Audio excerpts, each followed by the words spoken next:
POIs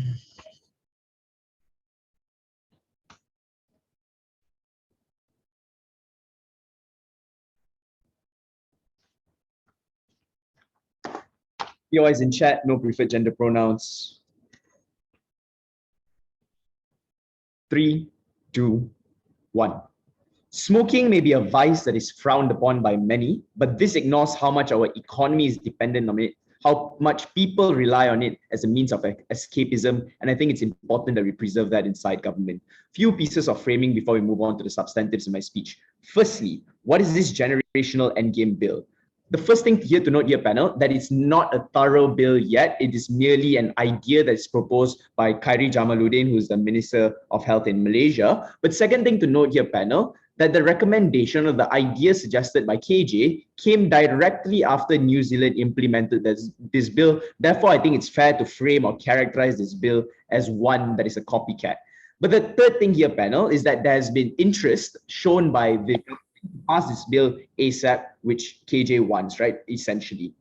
The second thing here, panel, is how do we regulate the tobacco industry now? Firstly, it looks like high taxes that we impose on the industry. Secondly, only licensed sellers are allowed to sell tobacco products. And thirdly, in terms of education, where we educate people on the harms that smoking can give you and stuff like that. What do we mean by oppose then? I think essentially what oppose means that just we prefer that this bill isn't passed or that this recommendation is then repealed by KJ. I think that's self-explanatory. The ultimate piece of framing then is, what is your position in this debate? I think as long as we prove to you that it is an economically counterproductive bill, that it is logistically unstrategic and an right to bodily autonomy of individuals on the ground and the citizens of Malaysia, we will take this debate. First argument then, why is this bill unlikely to work in a manner intended? In this argument, we will contextualize to you how systems work within the Malaysian framework in correlation with other aspects of the economy and specifically why it can't work, right? First prong then, given that this is an adaptation of a policy, understand that the Malaysian government literally always copies policies, given like I think this can be owed to how unique and original our politicians are. But here is why this adaptation might not work. Firstly, New Zealand is a richer country, which means they probably have a better capability or that their economy isn't so reliant on such an industry. But secondly, on enforcement, New Zealand obviously has a better enforcement. I think we don't have to explain that so much. Thirdly, on corruption, New Zealand ranks lower in the corruption index much lower in corruption index compared to Malaysia. But fourthly, the citizens of New Zealand have a first-class mindset. Many people within Malaysia don't have that first-class mindset, where it's so hard for us to just follow simple rules or policies. Like even the fact that we introduce a non-smoking in like restaurant premises, people still can't follow those policies. This is evident to that. What is an example of this, right? What other things happen in the past that can be related to this? I think firstly is the Finland education system, where governments or like the state started to phase out assessments and say that we have to follow the Finnish system because the Scandinavian system is the best. This didn't work. Second thing, on the Pandang Timur initiative, right, which was to emulate the work ethic that is present in Japan and Korea, this was evident in the fact that the scale of benefit that it has was so little to such a specific group of people, panel. This cannot be argued as a marginal benefit as well if the people can't buy into such policies. I think this proves three things, right? That firstly, due to the lack of enforcement, it might not work in the way intended, or there'll still be access to it. But secondly, on a cultural gap, panel, understand that mindsets of individuals of different countries are significantly different. So the way we adapt to such policies may be different and may not be in the best way possible. But secondly, I think it's a negative trajectory, right? It shows that there is precedence on how Malaysia has failed to adapt policies that are present in other countries. Therefore, I think this can be hypothesized for this particular instance as well. The impact of this panel is that this shows that this particular policy or this particular bill might not fit or will probably not fit into the framework of policy that currently exists in Malaysia. And secondly, that the enforcement will be poor. Second argument then on why the tobacco industry is important for the government. I think the premise here is just that the tobacco industry brought in 3.3 billion ringgit worth of tax revenue in 2021.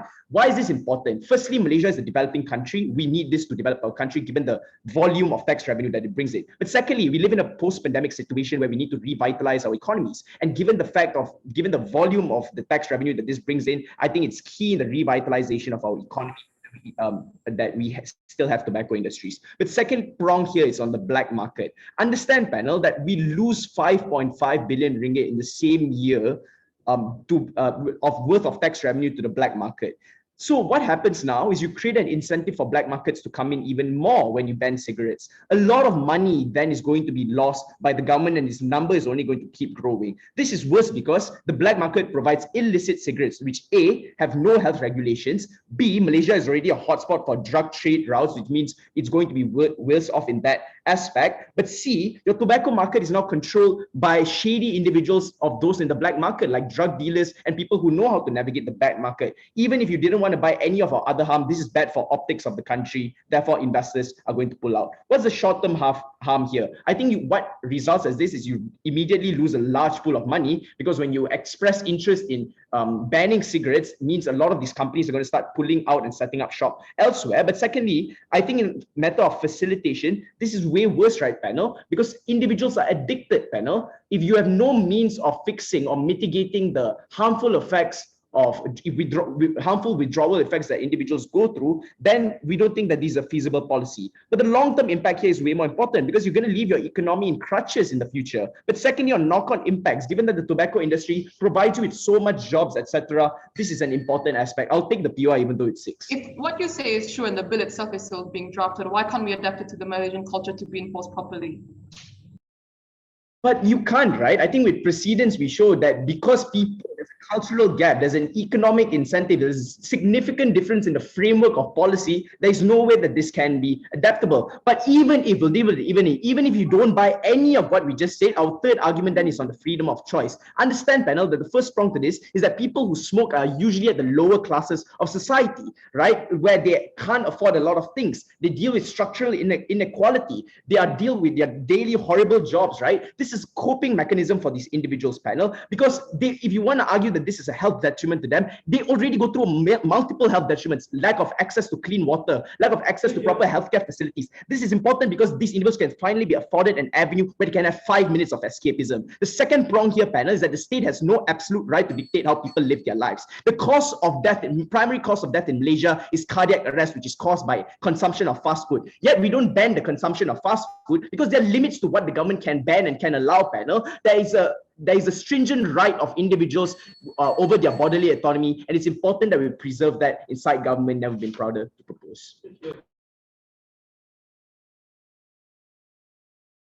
All right, thank you so much for that, Prime Minister. To open the case of the opposition, LO, here.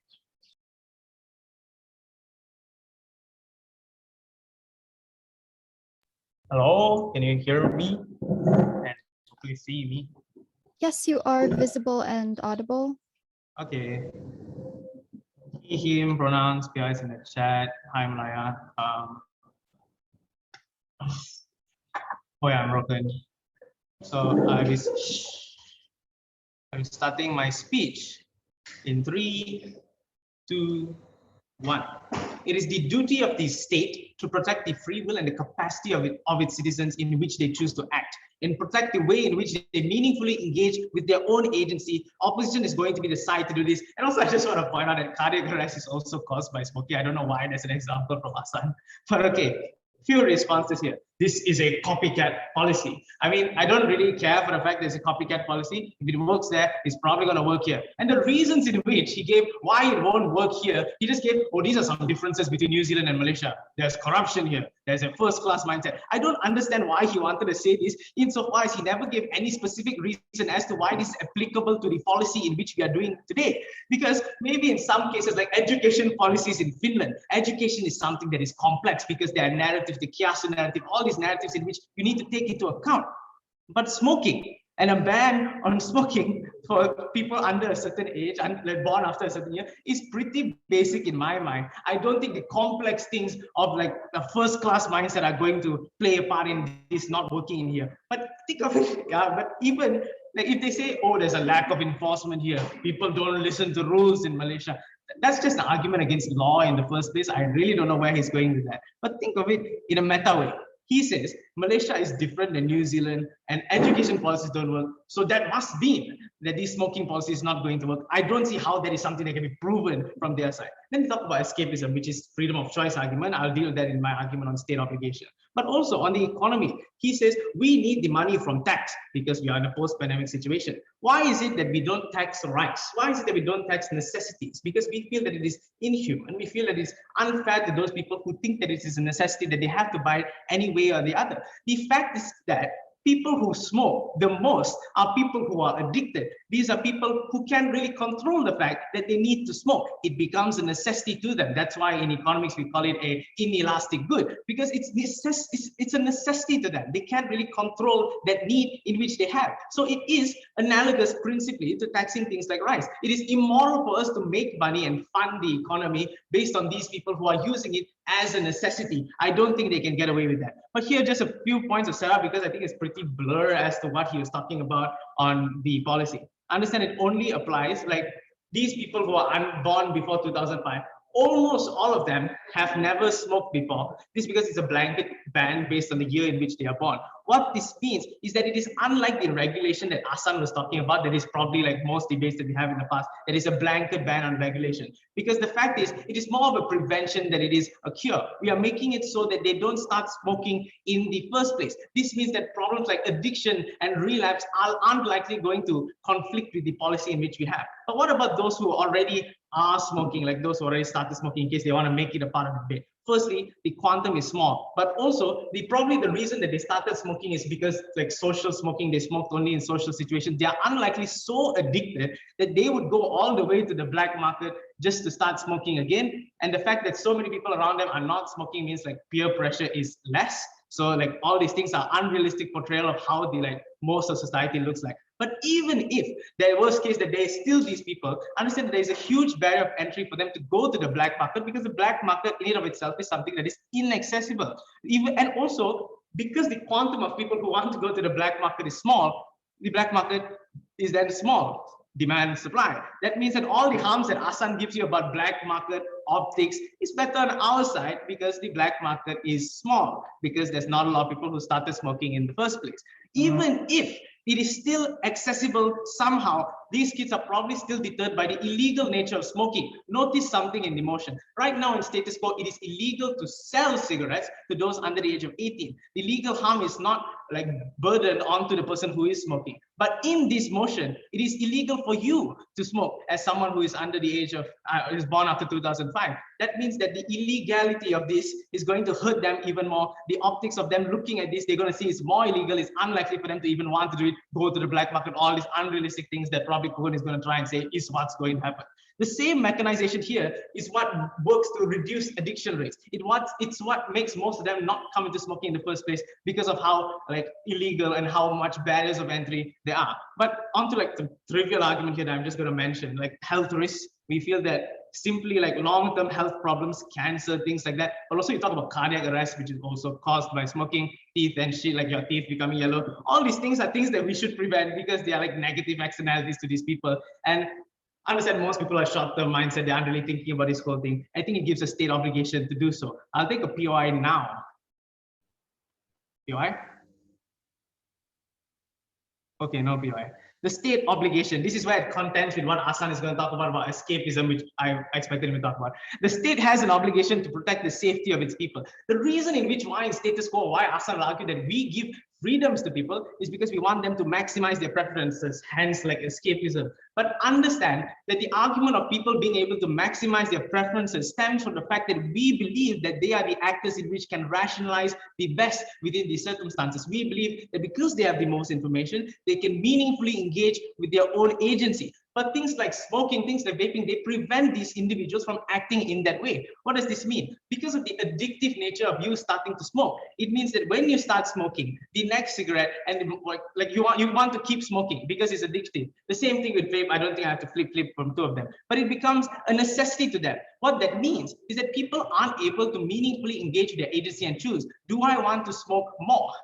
they just smoke more because it becomes something that they have to do. What this means is that the state has an obligation to prevent them from making the decision. One, because it necessarily harms them without them making the decision on their own accord. But I will take this one step further and show you that we have an obligation to make sure that we aren't going to push people to a point at which they aren't able to rationalize at all. Because in that case, I would say that these people are quote unquote not acting as human actors within this debate. What means that understand that the status quo in Malaysia, when this came out in the start, we say that when we surveyed what do people think about this law, most of the people who agreed with this law are people who are vapers, who are smokers, because they themselves understand that the fact in which that first cigarette, that first puff of vape, whatever it is you call it, is close to analogous to irreversible. It is going to change the way in which you think, change the way in which you are able to make decisions, and harm your autonomy in ways in which you aren't able to meaningfully engage with your own agency. You null your rationality. The state has an obligation to protect you.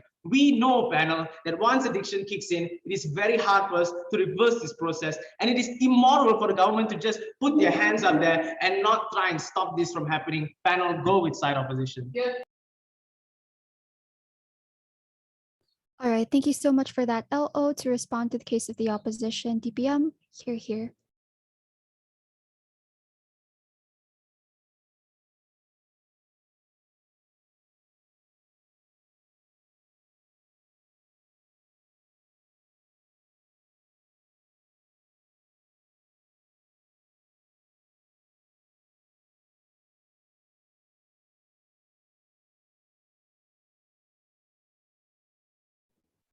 Just give me 1 second. A lot of things to say.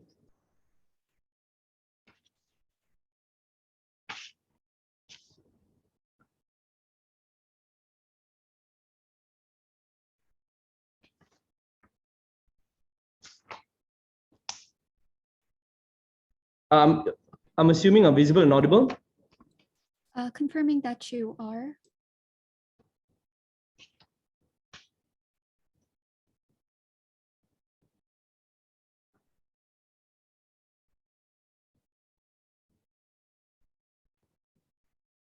Judge, I think the worst thing that happened after Najib is this bill. This bill is not only assault on fundamental liberties and dignity, it has rippling effects towards our economy, towards the way in which we're able to facilitate our healthcare and regulate cigarettes at large, while it enforces and exacerbates black markets that harms the very people that it wanted to protect. 5 questions in this speech. Firstly, work. Their contention was, we can put it like somewhat adapted towards our Malaysian context. The first is that won't unlikely to be true because it's a copycat law that has no adjustment towards the contextualization of Malaysia. The reason why our analysis is saying New Zealand is disanalogous, number one, enforcement is important is because people generally cooperate towards the law and understand on a deeper scale why exactly the nuances of the law is passed. If that's absent in Malaysia, for them to rationalize why this law is good is something that is absent. Even then, we give you intuition pump that's contextualized in Malaysia. The fact that the 5-meter ban in eateries did not work. People abused it. People smoke. That just goes to show that the resonance that people have towards smoking laws in specific is not something that we can afford. That's not an argument against laws, Rohan. That's an argument against smoking laws, and we've proven then. Secondly, GDP and wealth. New Zealand's able to afford this and phase out because they don't need amount of tax revenue. The GDP is damn high. We are a country that has $1 trillion debt that need to revitalize our economy in times of pandemic. We can't afford an industry that loses $3 billion. We are a developing country that needs to move forward and care about our welfare. That's why this analogous and that's why it's contextualized right now. But we also gave you more analysis as to why copycat laws in Malaysia does not work. The whole Dasa Pandang to Timur, we want to emulate Japanese culture and working ethics. Yeah, Malaysians are very hardworking, right, like Japanese. The whole Finnish education system, they want to embody in Malaysia. I'm sure all of us can contest that we are very Finland-centric education system right now. All of this don't work because people don't care, people are resentful, and oftentimes will be drowned out in the technicalities in which it works. The applicability of these copycat laws is something that does not work. They have to be more charitable then. Secondly, will prevention from inception happen? They say it's very effective because now you don't know what it's like and we can socially engineer since young. Number one, media narratives to say smoking is cool and people smoke all around the world will coerce you to want to try it. Secondly, adults, even if the younger generation don't, they see their adults, old grandfathers all still smoking. That's a direct influence then for you to want to know what it's like. Thirdly, black market is pervasive. We gave you $5 billion revenue example to show how it's lost out in black market. It's so pervasive. And contextualized then, people oftentimes import cigarettes from Thailand and Indonesia to Malaysia, and that also extends to alcohol as well. Black market is not only a pervasive industry, but continuously grow in this ban. I think that's something that's important. The short term is that this is not a case against banning cigarettes in total. We explain why there'll be a gap here in our world, in your world, because when this bill takes place, that's when tobacco companies in the short term will leave. Why is that bad? When tobacco companies are scared and they leave in the short term right now, that has a vacuum because you can't accommodate towards people who are addicted right now. We don't have enough healthcare facilities and rehab to be able to deal with addiction of vast majority of people that have addiction.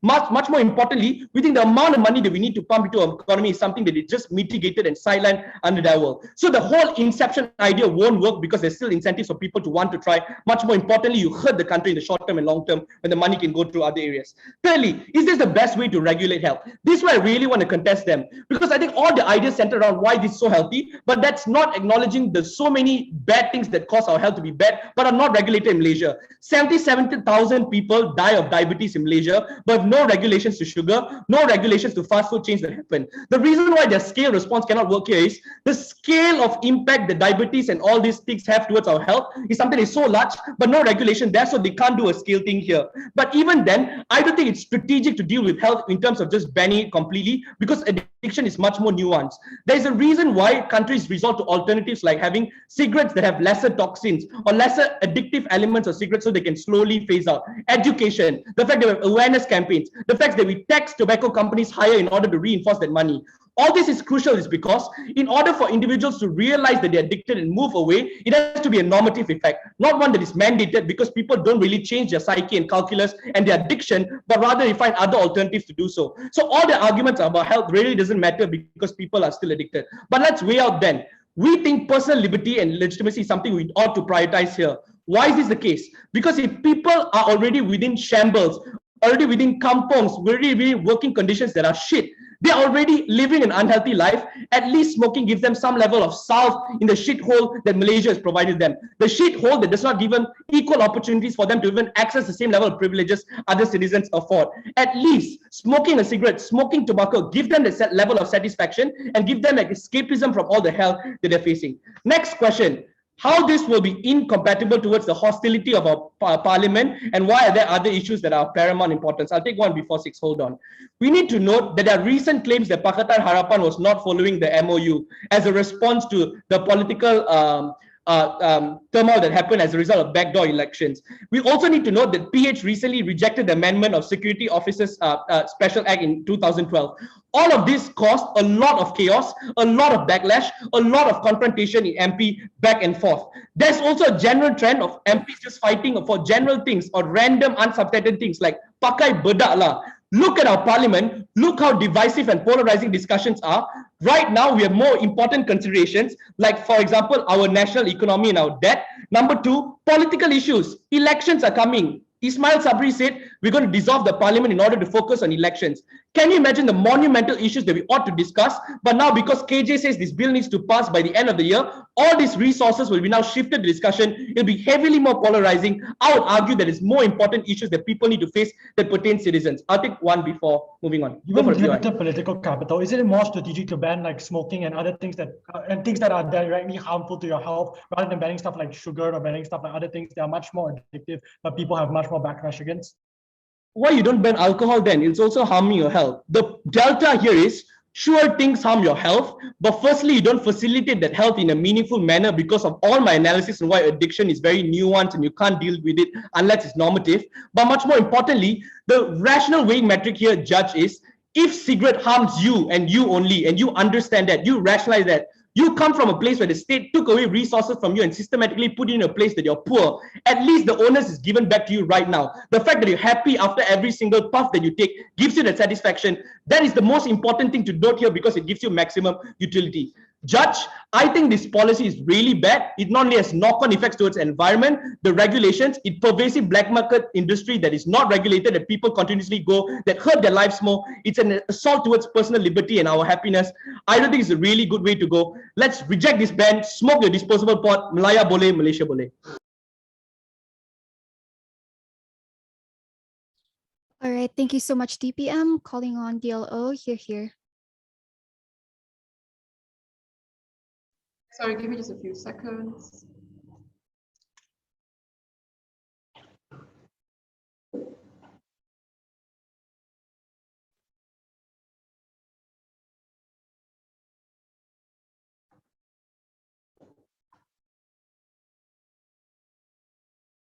Okay, can you hear and see me? Yes, you are audible and visible. Okay, my name's Shireen Chiha. I'll take you as in the chat. I'll try to take you around 5 or 4, 6. Okay, starting my speech in 3, 2, 1. Government's speeches and case thus far is extremely narrow because at this point in the debate, the only concrete benefit they want to argue to you is escapism for people who need it because addiction is difficult to overcome, and therefore that's something we should preserve. My entire speech will deal with these things and prove to you why the comparative is better on opposition. I've got 4 responses before I get into the comparative. The first thing I want to do is just respond to Huan's argument on how supporting this bill is going to cause decisiveness within the Parliament of Malaysia because there's other things you should prioritize, like, more pressing matters. I think firstly, on a degree of meta in this debate, all we have to do being a THS motion is just to support the utility of wanting to have this bill implemented. We don't necessarily have to prove that it's going to be implemented in the long run, although there is already push towards it, as I'll explain later on, which means they cannot say that just because this bill is something that's going to be introduced in Parliament, it's going to cause an uproar within the Parliament that's like makes it dysfunctional. If they wanted to do that, they should have come out in Kuhn's speech. But the second thing I want to talk about here is the argument that there's a lot of other things that require address and regulation, like diabetes and sugar and fast food restaurants, etc. The first thing I want to point out here that it's a logical fallacy to assume so, because even if it is true that we want to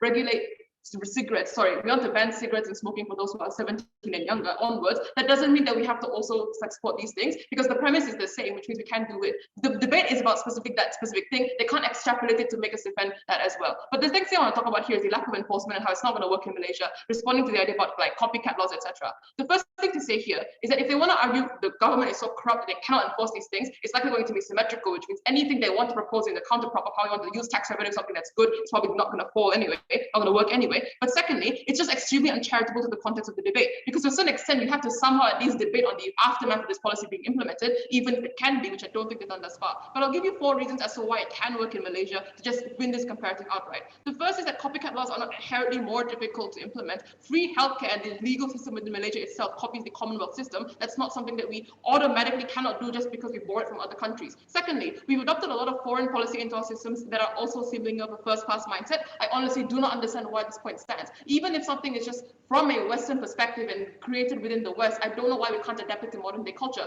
Things like your health and you not wanting to adopt lung cancer, I think isn't that first class, or at the very least is universal right that a lot of Malaysians would want to opt into. Thirdly, a lot of people already support a phasing out of smoking in addition, which means you have enough political capital within Malaysia currently to push for these bills to become passed, or at the very least some sort of political discourse to frame how the clauses within this bill is going to look like when passing this legislation. Fourthly, even if it's a copycat law, it's just a lot simpler than all of the other blanket bans or other policies adopted in the past. I agree that Pandang Timur is probably something that was incredibly difficult to implement, because Pandang Timur was an entire economic reform of the structure of how Malaysia's economy worked. This is a ban on smoking and cigarette purchasing for 17-year-olds and under, which I'm not necessarily sure is going to live up to the scale of difficulty as what they want to say. That's a logical fallacy. Third layer of response here is just on the economic aspect of the debate. They say that the tobacco industry of Malaysia is extremely important because of things like large tax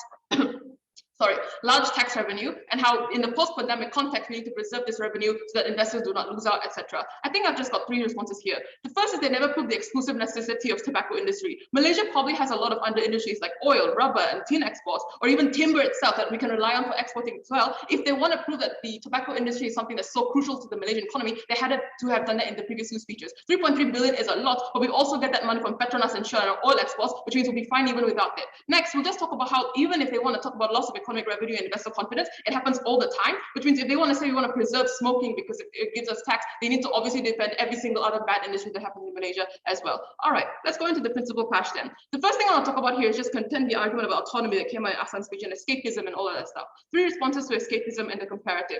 The first thing is if they also want to regulate cigarettes and tax it highly, it means that the poorest of the poor that they want to protect in another form of escapism can't access cigarettes anyway, which means I'm not sure how necessarily they get the benefit they want. But secondly, it's unclear why smoking is itself the only form of escapism these individuals have. You probably have things like your family and friends.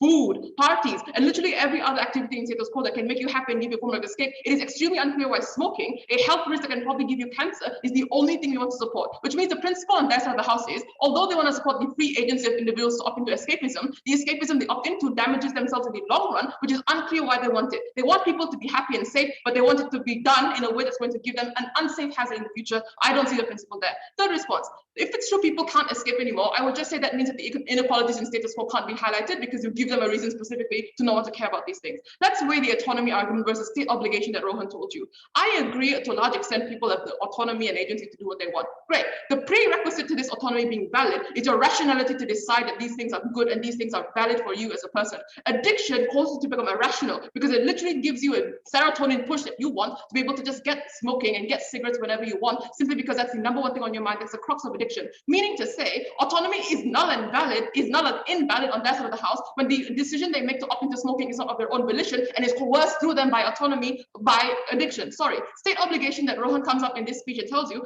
comes prior because the state obligation is literally to prevent you from doing things that are irrational. The reason the state exists to a large extent is to prevent things from like harming you as an individual citizen and to prevent you from harming yourself and others through irrational acts. This means that a ban on smoking, or at the very least phasing out of smoking, allows these individuals to access irrationality and not become susceptible to irrationality, fulfilling the state obligation over autonomy. Next thing I want to do now is just talk about how the policy is going to work, phasing out a lot of what they said. Firstly, current addicts can still access cigarettes on our side of the house because the bill itself is only targeting towards people who are born in 2005 and onwards, which means all of the arguments of the black market are extremely narrow because the people who are currently addicted and rely on these things that cannot move out can still access cigarettes if they want to. That is why we want to support this specific bill, because it doesn't have a blanket ban on cigarettes, it phases it out, which is a more strategic thing we want to do. But secondly, the reason why this policy is going to be successful is because 17 years old and under are the ones that we can save, because addiction is still of minimal importance to young people because they often do it through things like social peer pressure and they're not into it for as long just because they have been less years of like our life on this earth.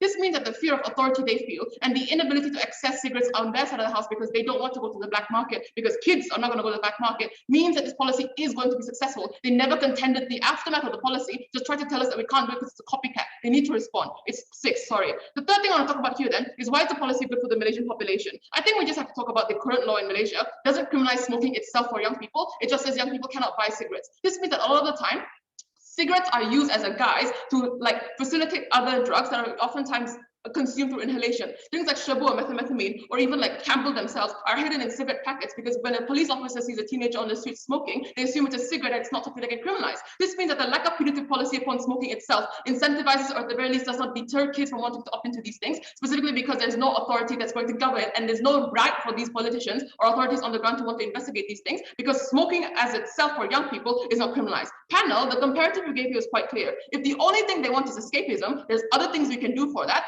The only thing we want to contend for you, therefore, is just a world without smoking where people don't have to get lung cancer at the end of the day. Oppose. All right, thank you so much, DLO. To crystallize the case of the government gov whip, here.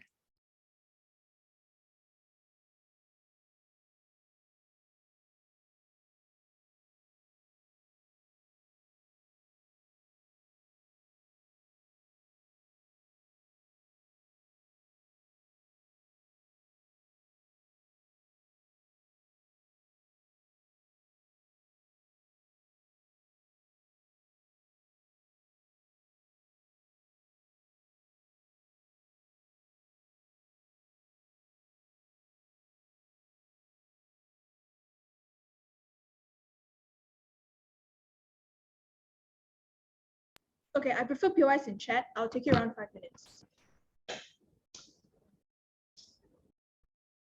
Starting in 3, 2, 1. One question I'm going to answer in my speech: which side protects the various interests of different stakeholders? I'll analyze all the different clashes that happen in this debate. Firstly, on health, opposition's push was to just say that this law is justified because tobacco products are extremely harmful to your health. I'm going to mitigate this in a few ways. Firstly, our regulations do work, right? We understand that this is a harmful product if used in excess. So that is why we only limit it to licensed sellers that can only sell cigarettes. limit the amount of tobacco that, or the amount of nicotine that vape products have. These are all things that mitigates like the health reason. But that's tobacco products and smoking is a simple activity, and there are some harms to it. But why do we still think that we should still allow people that are born 17 in this year to be able to still access cigarettes or tobacco products when they grow? A few reasons for this, right? Escapism. I think they really diminish the value of escapism, and in regards to how people that face law inequities or are unable to access law privileges in life are able to find some level of enjoyment and happiness from cigarettes. I think their first response is these are young people that don't really can access the cigarettes in the first place. I just want to note here that this is a lot of the premises or a lot of responses to our case, right? That these are young people. Eventually, these young people will grow up, right? These are people that will still face more struggles in the future. These are people that will represent a majority of the community growing up. So I don't know why that's a legitimate response. But the second response is what was them telling us that there's not much access to the poorest of the poor, and this is not the only form of escapism. Firstly, I think this is rather ignorant response. I think this is the most accessible form of escapism that a lot of poor people can have. These people probably come from really bad families. They probably don't have access to parties. So I don't know why that there are other alternatives that actually work. But second response, it just suggests scale, right? Like the incentive for the black market to now cater to the demand that these people will have when they grow up and decide that they want to smoke increases to a greatest extent, right? Which is why which is why to that extent this becomes a much bigger harm on the side of opposition. I don't think the side of opposition is able to phase out demand for cigarettes, which is why a lot of our black market arguments still work. There are a response that just tell us that on our side we can still access the black market anyway. But I think there's a slight tension in their case, right? Because they're saying on their side young people can't access the black market, but apparently on our side they can do. I think like they have to sort of like clean this up and whip. But just to confirm to the panel right now, right, I really want to note here that the black market is one that's extremely accessible to things like just asking around or through connections on who is able to provide me illicit cigarettes, things like buying things online. These are all things which make the black market one that's extremely accessible to a lot of individuals, which is why this amplifies the harms that we've talked about, right? How illicit cigarettes are ones that are extremely harmful because they're not regulated, and you perpetuate or you incentivize shady individuals now to profit off of the demand that people will still have in regards to tobacco products and cigarettes in general. The second clash I want to analyze is on the state obligation. Opposition tells you that this law is justified because people aren't rational, and in that regard, it is necessary for you to become a paternalistic state. I think firstly, it's a very high burden that they're taking, right? And I don't think they're able to fulfill this because although it is coercive or slightly coercive, this does not equal irrationality. People choose to smoke, and at that point of time, that's when they decide if they want to continue or not. They should make the choice to incur harms because they know that there's still some risk to it, but there's also the enjoyment that they feel that they can benefit off of it anyway. But I would also argue that the coercion argument doesn't really work on their side, right? There isn't that much coercion on our side because you don't have advertisements or media narratives that can influence the way in which people choose to smoke cigarettes. But even if these people are irrational, a few responses. Firstly, the state must balance the interests that people have, because they recognize the value that these individuals would have if they eventually decide to smoke, right?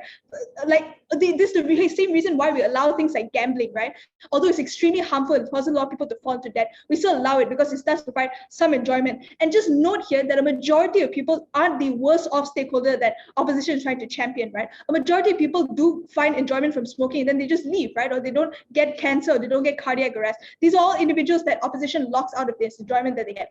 But the second response is, I don't think this dislodges the other obligations of the state, like the right, the inherent autonomy and right to smoke. The qualifier to this then is just inherency, right? Which is more inherent to an individual. A paternalistic state that decides that you are an irrational person because you decide that you want to smoke, or just your right to choose for yourself if you want to incur harm to yourself or not. I think our side wins on inherency. And in regards to other obligations of the state of not fucking up the economy as well, these are all things that the state must consider. I want to note here then that their response to the economy was to suggest that the tobacco industry isn't really a necessity to the Malaysian economy. Like, the reason why we framed it as Malaysia is an economy that is suffering is because we can't lose more interest, right? Also note the knock-on effects that like phasing out smoking in the future would result in, right? Conglomerates would see this law being passed and then decide this is the point at which I will have to leave because these are the people will grow up and eventually in the future, no one will be allowed to smoke anymore, right? These conglomerates lose out the most and they will leave. This results in jobs being lost. This results in other industries being impacted, like companies that manufacture products for e-cigarettes, etc., etc. These are all things that are extremely vital to the economy, and Malaysia cannot afford this at this juncture or even in the future when things are extremely uncertain. At least on our side, we guarantee that there's some form of benefit to the economy. Go P1. Yeah, would you also want to legalize drugs or meth if people use it as escapism? Yeah, sure. The third thing I want to analyze on vulnerable people. Opposition tells us that these people aren't really vulnerable because they're not really addicted in the first place. So I think corporations recognize the impact in this, and in the future, at least these individuals are that would decide like they need to smoke, so they would go to the black market. So this affects people in the now and in the future. These are all just long-term benefits. In regards to vulnerable people as well, I don't think they really talk about how the alternatives are one that necessarily benefits or is accessible to a lot of individuals. At least we provide that level of accessibility. Their response to accessibility was to suggest that because we impose taxes on cigarettes, it's not really accessible to people. Note that taxes, although does inflate the price of cigarettes, they're able to make that consideration and they're able to still access this. There's still cheaper cigarettes that kind of exist, like, or at least there's some access to this. Also note the rise of other tobacco products, like disposable vapes, for example. These are all things that are still cheap and still accessible to these individuals. These are all things that are highly regulated and quite safe, right? On enforcement, they told you it can work because it's simpler than other blanket bans. It's really not. It depends on the police being able to at least regulate these industries to a greater extent. It depends on the government being able to ensure that there's some form of filling up the demand of cigarettes in the first place. I think in this regard, it's extremely complex, and this is something that Malaysia cannot. All right, thank you so much, GovWhip. To crystallize the case of the opposition, OpWhip, here.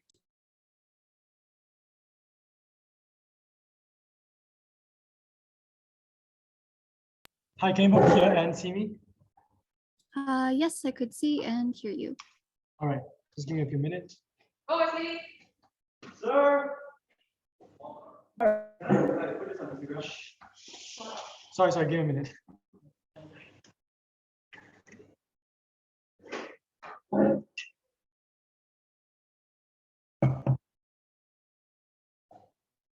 Starting in 3, 2, 1. It's important to clarify in the debate that as we have already, the debate's about scale. That means they can never entirely save those who smoke, and neither can we. Therefore, the debate must be about who's better able to tackle the problematic issue of smoking and vape. Escapism on their side might be the first few cigarettes, but you can never escape from the last few. This is how we're going to contend the debate. I think just a couple of things, just 2 overall rebuttals. Then I'll go into the main issues and the main clashes and how opposition has already taken the debate. Let's talk about 2 extraneous rebuttals that mainly came out of Kat's speech. So number 1, she talks about like the poor can't access it, therefore like we are limiting the forms of escapism for the poor. Number 1, we think it's already fundamentally untrue because you already said that it's heavily taxed on your side and creates much of government revenue. That means the poorest of the poor can never access this to begin with because of the heavy taxation and less amounts of things. But even if it's true, and even if the poor can access it, we limit that kind of access because we only allow the access for those who are already addicted or already consume it. That means because we prevent the access from the future generation, it means while individuals can access it now, in the future they will be unable to access it, which means necessarily we curb the kinds of harms because we prevent future generations from accessing it. That means even if the poor can, which we don't think they can't,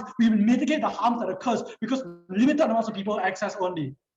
Number 2, people, this whole thing about people choosing to smoke, I think I'll deal with this more in escapism, but number 1, we think the choice of individuals choosing to smoke is already one that is manufactured. Because of the chemicals, because of the nicotine that exists in cigarettes, that means while the first cigarette is your choice, the next one isn't, and the one after that isn't, and your lifelong addiction towards cigarettes, towards nicotine isn't a choice that you made because your choice was manufactured to begin with. Therefore, we only say that the first choice, the first puff of vape or the first blow of a cigarette was the choice in which you decided to make. We stopped that incidence of the first choice by making it illegal. That means the first choice in which to make, the first agency in which to take a vape or buy a box of cigarettes will be held. That means your choice, we protect your agency moving forward because you don't get the kinds of manufactured choice. I think just 5 overall clashes. First, on escapism versus state obligation, which is the crux of the debate. Secondly, on whether this is feasible, which is weird push that came from Asan and Kuhan. Third, how we prevent access from like not just cigarettes, but also other gateway drugs. Fourth, economic sinkhole. And five, let's just deal a bit with their parliamentary issues nonsense. Okay, so first, let's talk about escapism versus state obligation, because that's one of the main clashes in the debate and how we already take the debate. So number one, we've already proven that state obligation has to weigh over escapism, because due to the social contract, the state already has an obligation to protect you. But no, the key thing we aren't protecting is health. We're not wanting to protect people's health. I think more importantly, we are trying to protect people's agency for several reasons. Number one, we think that your addiction to cigarettes just goes against the principle of agency, because an individual isn't able to make rational choices when they choose to smoke. Yeah, maybe the first box of cigarettes they buy is a choice, or maybe the first vape pod they buy is a choice, but every consecutive vape pod, every consecutive purchase of cigarettes necessarily means that they cannot make rational choice due to their addiction. That means the only way that states are able to make sure that individuals can make rational choice is to prevent the first choice that got them into this inherent cycle. The only way to protect the agency of individuals, which is what the opposition wants to do so bad, the government wants to do so badly, is to prevent that first choice from being made. The state is the best actor to make the decision because they're inherently obligated to protect individuals' agency. We've already proven to you why agency is false and agency is not available, because while your first choice may be true, the consecutive choices are not, which means necessarily your agency doesn't really matter. We acquiesce to the current individuals who are smoking and who are already addicted, and we allow them some form of escapism. While Shireen has already proven to you why other forms of escapism exist, we already give you some form of escapism for those already addicted. What we are preventing is future generations having to rely on lung cancer as a form of escapism. That's the key thing we're doing. We're not preventing existing individuals from smoking. We really think that that's a problematic thing. That's why we're not debating that this house will ban smoking debate. What we're doing is preventing future generations from being locked into this inherent cycle that individuals have to smoke in order to do so. So the trade-off is we're fine. Even if we have a society absent of that escapism, we rather that compared to individuals with lung cancer.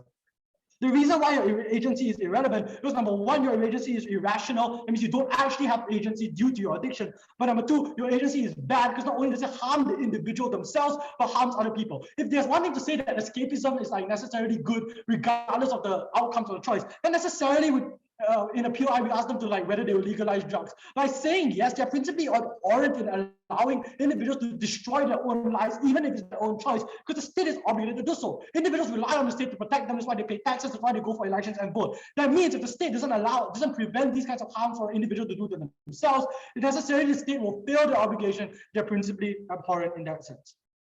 Four other clashes. Number one. Number two, let's talk about whether this is feasible. So they tried to strawman the case by proving like, oh, this thing won't pass. I think we've really easily proven why it will be effective for four substantial reasons. Number one, is simpler than your education and workforce bans. Like we acknowledge that those were convoluted and complex, but this is much simpler. Number two, we think we have enough political capital to maintain enforcement. I mean, we can enforce it as well as we can within the current availability of resources that we have. Number three, first class mindset doesn't carry over because people necessarily care about health. That's why the people backing these bills are ex-smokers and ex-vapers who know that this was problematic to their health. That's why they back the deal. So regardless of first-class mindset or not, if people care about their health, they'll support this bill. And fourth, corruption. Yes, we agree that corruption exists, but number one, corruption is symmetrical because it occurs on your side as well. It means anything you want to do to tax money will still engage in corruption.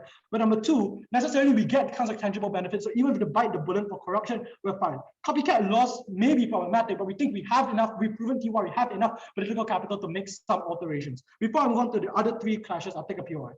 If agency is so important, why isn't the alternative simply more rehab centers where we can facilitate individuals like path to not being addicted, which preserves agency in whole? Okay, that's not exclusive. We can do it too. Necessarily, this will be used in tandem with the ban and with the thing to prevent it. We don't want them to make the first choice. We can still deal with the individuals who made previous bad choices by like allowing them to still indulge slightly in their vices while allowing therapy. We just don't want more people to indulge in these vices.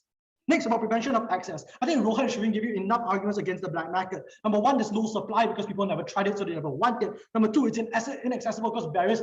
Even though the black market's online, it takes a lot of shady stuff in order to like get these kinds of illegal cigarettes, or like it's very hard to get illegal substances in Malaysia if you don't know where to look. And number three, even if all this is true and even access exists, it's because teenagers are afraid of cops. That's why individuals are so scared when they see the police. It means it's less likely to go to the black market. But even though we won't be influenced by the next generation, because the next generation already, the previous generation already regrets buying into these kinds of things.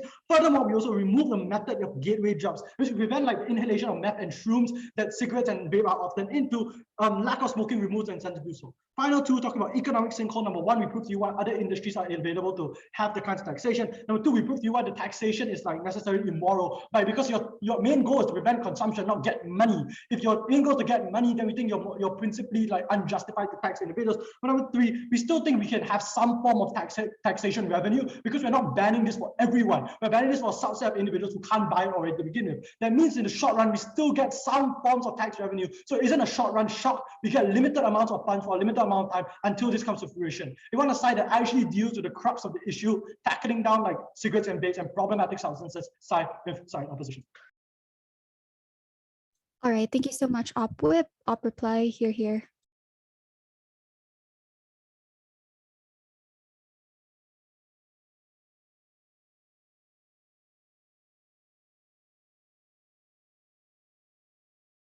Hello.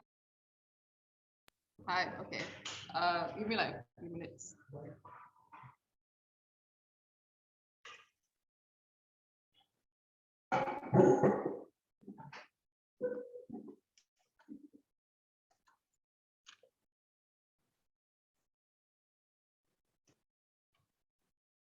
Okay, starting my speech. Oh, no POS. Okay. Starting my speech in 3, 2, 1. At the end of this debate, there's a single crux that I have to clarify to show you why opposition wins. And that's the only push that we got at the end of the government's case, which is agency. First thing I'm going to talk about in my reply speech is what's non-contentious in the debate. And secondly, the principal clash. And lastly, irregardless of principle, why we win the debate on a utilitarian basis. Let's first talk about the non-contentious items in the debate. The first thing was what came out in Ahsan's speech about copycat laws being unfeasible in Malaysia simply because the copycat laws are difficult to implement. I already told you in my speech how number one, that's not inherently difficult, antithetical to our Malaysian culture. I do not see why this thing cannot be retrofitted to fit our custom norms, which I don't see why it's contentious part of the debate. But secondly, the idea that came out of Puhan's speech in terms of this dividing parliament, because now the introduction of this trivial bill is going to someone cause an uproar. I think firstly, the lack of impact and severe analysis from government bench as to why the magnitude of that is going to be one that should be considered is already enough to undercut this argument. But I think secondly, we just had to prove to you that it's something that we ought to support, which means even if it's not at the top of the list of parliamentary priority, as insofar as it's on the list of things we should support, I think that's enough for us in burden to win the debate. Third thing that's not contentious is just tax revenue. We already outlined how there's multiple other industries within Malaysia that investors can still invest in. If someone pulls out the tobacco industry, they can just invest in the oil industry, non-contentious. Let's now talk about the contentious items then. The principal clash on agency versus state obligation. Agency, I think we can break down into one singular premise. It is that independent of coercion or other factors influencing a person's decision, which came out in Kat's speech, they should have the ultimate decision to decide to opt into smoking with a form of escapism. Let's just break it down here on 4 layers. The first thing to say here is that this principle itself is inexclusive specifically to the National House, because we still preserve agency insofar as there's other options people can opt into to also escape and also look at coping mechanisms of the status quo, which means it's unclear why the removal of smoking and cigarettes itself is the one thing that undermines agency to the point of like no return. But secondly, people over 18 can still continue to smoke, which means the crux of the majority of population who still continue to smoke and use it as escapism can still do so. The point in this debate and why we are willing to look over agency in favor of state obligation is because we do not want the young people under 17 to make the first initial choice to opt into smoking in the first place.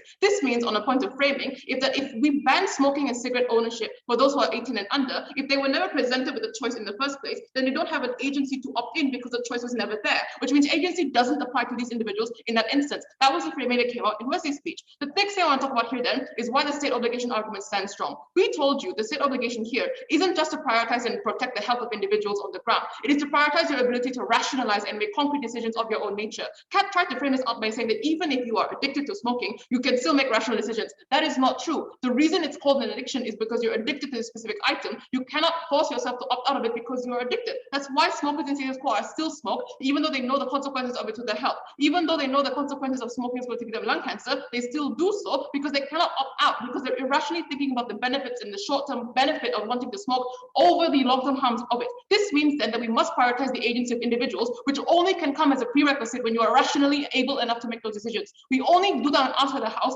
and we prioritize the overall scale of agency when the state intervenes within the younger generation to prevent them from making the irrational step forward, to remove rationality from their minds when they make decisions by virtue of the fact that addiction cannot be rationalized.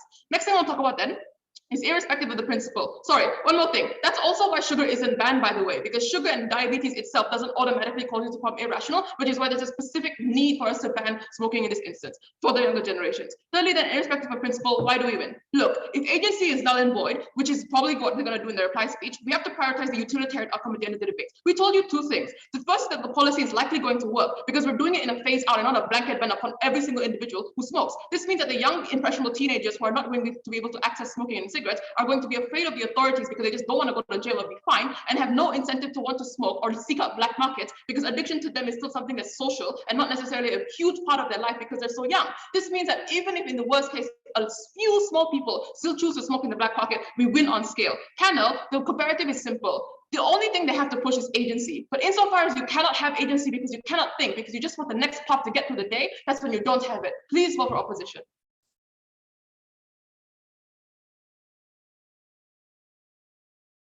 All right, thank you so much, OpWhip, GovWhip, here.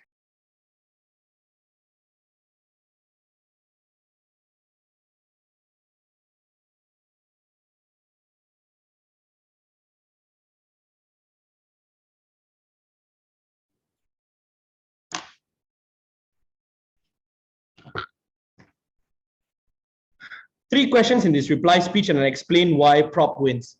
Question: will people stop smoking because they're able to prevent this from the exemption? This is not acknowledging the specific nuances that we have as to why people still smoke. Number one, media. That's the first teacher. The fact that you see Thomas Shelby smoking, the inquisitive nature that people want to try or want to know what it's like to smoke will still exist. Secondly, adults. So even if 2005 people are not allowed to smoke, they'll see their parents, and in that gap, they want to try smoking. It'll be a cyclical generational thing. Thirdly, black market. They say black market doesn't exist because they're able to phase out demand. But that's not how it works for illicit cigarettes. The fact of the matter is, illicit cigarettes are still banned, but people still import it heavily from Thailand and Indonesia, and there's a market here. That just goes to show that even if it's criminalized or banned, that still exists. Even if you don't buy this, Judge, let's talk about drugs and marijuana. Since its inception, it was criminalized, but by their line of logic, that's not the case here. It's still accessible. People smoke weed. Not me, but I don't know. I know a lot of people do. That just goes to show that accessibility and people wanting to try will still exist in the world because it's a cyclical social engineering that still exists. The inquisitive nature of people still triumphs about it. The next thing, just because Shireen says aftermath doesn't mean that she actually accommodates towards the long term of this debate. The reason why is they don't do two things. Number one, with regards to regulation and facilitation, we told you why the regulation, the ability for police to even regulate this is something that is difficult, especially in the climate of Malaysia. That's why other smoking bans did not work and there was no facilitation and enforcement by the police under that regard. Second thing is, there was no response to rehab.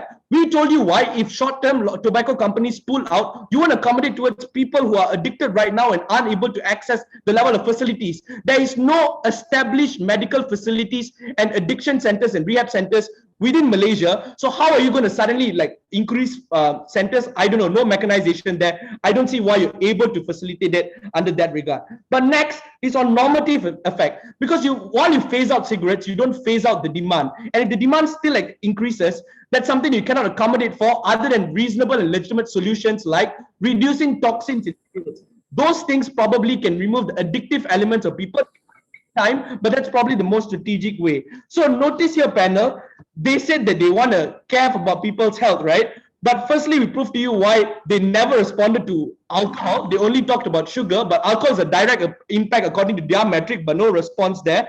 But then Whip says we're not actually talking about health. We want to protect agency. I think this is funnier, in fact, worse than the health argument, because you don't protect agency when people drink. You don't protect agency when people choose to do dangerous sports. You don't protect agency if people are annoying. So where's the agency argument there? But next, even if it's agency, let people on their own accord go to centers and educate themselves if you want to protect agency. So really, the health argument is not substantiated because it's not nuanced to how you cater towards addiction and how centers are able to do that in our world because of all the structural analysis. Let's talk about then economy. They said this motion is this house supports economy and parliament, by the way. They said this motion is this house support, so we don't need to talk about parliament all because we need to talk about why we just need to support spirit of the motion. No, the externalities, and it's unstrategic for you to do so because there are resources that are finite, logistical finite resources that we have in parliament that we need to fight for other issues right now. So there needs to be a mechanism as to why this is the most important thing that we ought to prioritize. Secondly, they said there are other alternatives. Like tobacco industry goes out, we have oil.